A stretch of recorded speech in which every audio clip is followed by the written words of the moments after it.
और आइए अब कुछ अंतर्राष्ट्रीय खबरों की ओर आपको लिए चलें। इजरायली सेना ने गाजा में अपना सैन्य अभियान एक बार फिर तेज कर दिया है। इजराइल हमास और इस्लामी जिहाद के आतंकी ठिकानों को ढूंढ कर निशाना बना रहा है। इस बीच हमास ने भी इजरायली टैंकों को निशाना बनाने का वीडियो जारी किया है। इस बीच संघर्ष विराम को लेकर इजरायली प्रधानमंत्री बेंयामिन नेतन्याहू और अमेरिकी विदेश मंत्री एंटनी ब्लिंकन की मुलाकात हुई है। लगभग 6 महीने से जारी इजराइल हमास संघर्ष और भीषण होता जा रहा है। इजरायली सेना ने गाजा में अपना सैन्य अभियान तेज कर दिया है। हमास और इस्लामी जिहाद के आतंकी ठिकानों को ढूंढ कर निशाना बनाया जा रहा है। उत्तरी गाजा में धमाकों और गोलीबारी की आवाजें गूंजती रही। शुक्रवार को 2 धमाकों के बाद धुआं उठता देखा गया।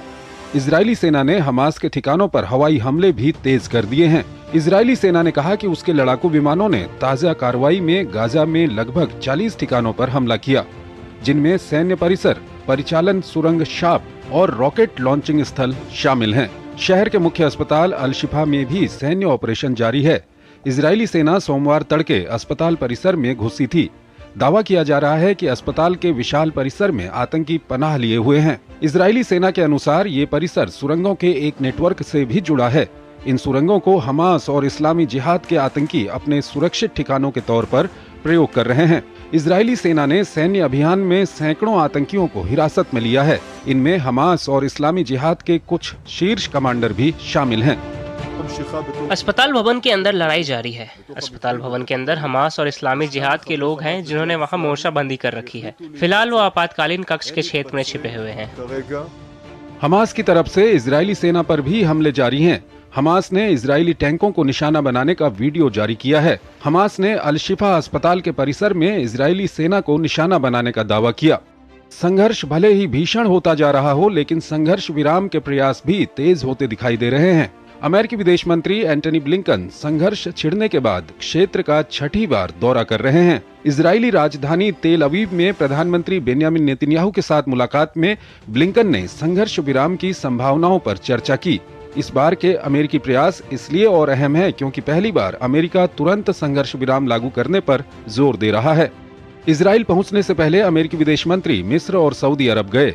मिस्र की राजधानी काहिरा में ब्लिंकन अरब देशों के विदेश मंत्रियों से मिले थे, जिनमें मिस्र, जॉर्डन, कतर और सऊदी अरब के विदेश मंत्री, संयुक्त अरब अमीरात के अंतर्राष्ट्रीय सहयोग मामलों के राज्य मंत्री और फलस्तीनी लिबरेशन ऑर्गेनाइजेशन के महासचिव शामिल थे। काहिरा में अमेरिकी विदेश मंत्री ने इजराइल और सऊदी अरब के बीच रिश्ते सामान्य होने की दिशा में प्रगति का संकेत दिया था। रिश्ते सामान्य करने के लिए कई महीनों से जारी प्रयासों पर बहुत अच्छी चर्चा हुई है। इस दिशा में काम आगे बढ़ रहा है। हम प्रयास जारी रखेंगे। मुझे विश्वास है कि हम एक समझौते तक पहुंच सकते हैं जो दोनों देशों के लिए ऐतिहासिक होगा। इस बीच रमजान के दूसरे शुक्रवार को यरूशलेम में कड़ी सुरक्षा रही। साप्ताहिक नमाज के लिए पश्चिमी तट की तरफ से अल अक्सा की तरफ आने वाले लोगों की सघन तलाशी ली गई। वहीं गुरुवार को यरूशलेम की पश्चिमी दीवार के पास इजरायली एकत्र हुए। यहां उन सभी इजरायली बंधकों की सुरक्षित वापसी की प्रार्थना की गई, जिन्हें 7 अक्टूबर को हमास के आतंकी हमले के दौरान बंधक बनाया गया था। रूस और यूक्रेन के बीच युद्ध लगातार भीषण बना हुआ है। इस बीच यूक्रेन के ऊर्जा से जुड़े ठिकानों पर मिसाइल हमलों के बाद बिजली की भारी कमी पैदा हो गई है। इसके साथ साथ रूस यूक्रेन के विभिन्न डैम्स पर भी हमला कर रहा है। इस बीच यूक्रेन के सहयोगी पश्चिमी देश रूस के ताबड़तोड़ हमलों की निंदा कर रहे हैं। वहीं रूस का कहना है कि उसका पूरा एक्शन यूक्रेनी हमलों का जवाब है। रूस यूक्रेन युद्ध के बीच ऊर्जा संकट बड़ी चुनौती बना हुआ है। यूक्रेन के ऊर्जा से जुड़े ठिकानों पर मिसाइल हमलों के बाद बिजली की भारी कमी पैदा हो गई है। यूक्रेनी अधिकारियों ने दावा किया है कि देश भर में लगभग 10 लाख लोग बिजली के बिना रहने को मजबूर हैं। यूक्रेन के दूसरे सबसे बड़े शहर खार्किव में बिजली आपूर्ति ठप है, जबकि ओडेसा के हजारों लोग भी बिजली के बिना रहने को मजबूर हैं। रूसी हमलों में यूक्रेन के बिजली आपूर्ति ढांचे का बड़ा हिस्सा तबाह हो गया है। रूस ने इन हमलों को अपने यहाँ यूक्रेनी हमलों का जवाब बताया है। रात भर चले हमलों में रूसी सेना ने लगभग 90 मिसाइलों और 60 शहीद ड्रोनों से यूक्रेन के विभिन्न इलाकों को निशाना बनाया। रूसी हमलों में कई लोगों की मौत और घायल होने की भी खबर है। वहीं यूक्रेनी राष्ट्रपति ने कहा कि इन हमलों से स्पष्ट है कि पश्चिमी सहयोगियों को यूक्रेन को अधिक सैन्य सहायता देनी होगी। उन्होंने पश्चिमी देशों से अतिरिक्त वायु सुरक्षा तंत्र की भी मांग की। उधर रूसी सेना ने सभी लक्ष्यों को कामयाबी से भेदने की बात कही है। सैन्य कार्रवाई में यूक्रेनी सेना के ठिकानों, हवाई क्षेत्र, उपकरण संबंधी सुविधाएं और सैन्य उपकरणों की मरम्मत के केंद्रों को निशाना बनाया गया। ड्रोनों, मानव रहित नौकाओं और विशेष अभियान से जुड़ी सैन्य टुकड़ियों के अड्डों को भी निशाना बनाया गया है। रूसी सेना ने यूक्रेन के कई बड़े डैमों को भी निशाना बनाया है। यूक्रेन के सबसे बड़े डैम पर मिसाइल हमलों के बाद धुएं के बादल उठते देखे गए। जिपोरिजिया शहर का ये डैम रूसी हमलों का शिकार होने के बाद यहाँ पर कामकाज बुरी तरह ठप हो गया।